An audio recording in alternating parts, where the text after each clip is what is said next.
இந்த உலகம் முழுவதும் வியாபித்து கொண்டிருக்கிறோம். அறிவியல் கண்டுபிடிப்புகளாலும் அதனால் விளைந்த வாழ்க்கை வசதிகளாலும் நம் வாழ்வின் உயர்வுகளாலும் அறிவியல் என்று முக்கியத்துவம் கொடுக்கப்படுகிறது. இந்த அறிவியலை கொண்டாடும் விதமாக நம் நாட்டில் தேசிய அறிவியல் நாள் பிப்ரவரி 28ஆம் அன்று ஒவ்வொரு ஆண்டும் கொண்டாடப்படுகிறது. Sir CV. ராமன் கண்டுபிடித்த ராமன் விளைவு, ராமன் எஃபெக்ட் என்று சொல்கிறோம். அதற்காக அவருக்கு நோபல் பரிசு வழங்கப்பட்டது. இந்தியர்களாகிய நமக்கு பெருமை.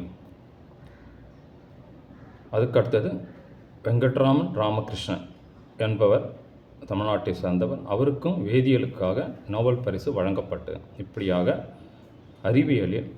அறிவியலை ஒவ்வொரு தலைமுறைகளாக கடத்தி கொண்டு வந்திருக்கும், உயர்த்தி கொண்டு வளர்த்திருக்கும் அறிவியலாளர்களுக்கு நன்றி சொல்லும் விதமாக அவர்களை பற்றியும் அவர்கள் கண்டுபிடிப்பை பற்றியும் முதலில் நாம் தெரிந்து கொள்வது நம்முடைய அறிவியல் தேர்வுக்கான மதிப்பெண் உயர்வதற்கு முக்கியத்துவம் கொடுத்தவையாக இருக்கலாம்.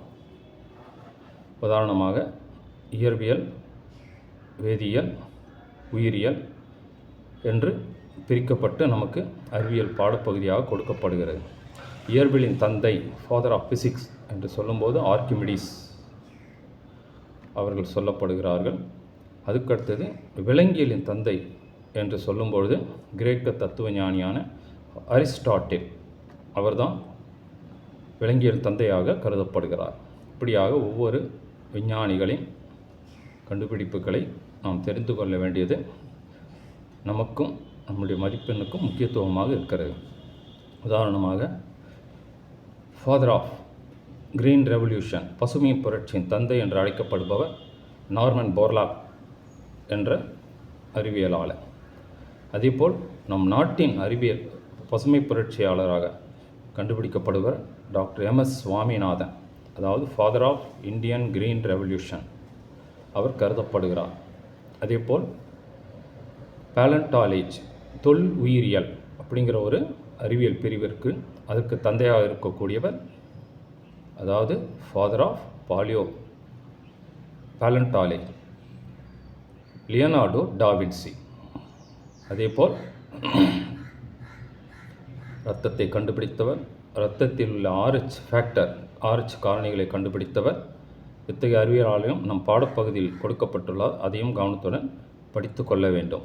வேதியியல் எடுத்துக்கொண்டால் உலோகங்களின் தன்மைகள், பயன்கள், அது பயன்படும் விதங்கள் என்று படித்து கொண்டிருக்கலாம். உலோகங்கள் அரசன், அதாவது கிங் ஆஃப் மெட்டல் என்று சொன்னால் இரும்பு. அமிலங்களின் அரசன், கிங் ஆஃப் ஆசிட்ஸ் என்று சொன்னால் ஹைட்ரோக்ளோரிக் ஆசிட். வேதிப்பொருட்களின் அரசன், அதாவது கிங் ஆஃப் கெமிக்கல்ஸ் என்று சொன்னால் கந்தக அமிலம் என்று சொல்லக்கூடிய சல்பியூரிக் ஆசிட். இப்படியாகவும் ஒருவரி வினாக்களை தெரிந்து கொள்ள வேண்டியுள்ளது. இது அடிப்படையில் தெரிந்து கொண்டால் 2 மதிப்பெண்கள் 5 மதிப்பெண்களுக்கான மதிப்பெண்களை கூடுவதற்கு நமக்கு வாய்ப்பாக அமையும். அதற்கு அடுத்தபடியாக உயிரியல் அறிஞர்கள் பார்க்கலாம். ஒவ்வொரு பிரிவிலும் அவருடைய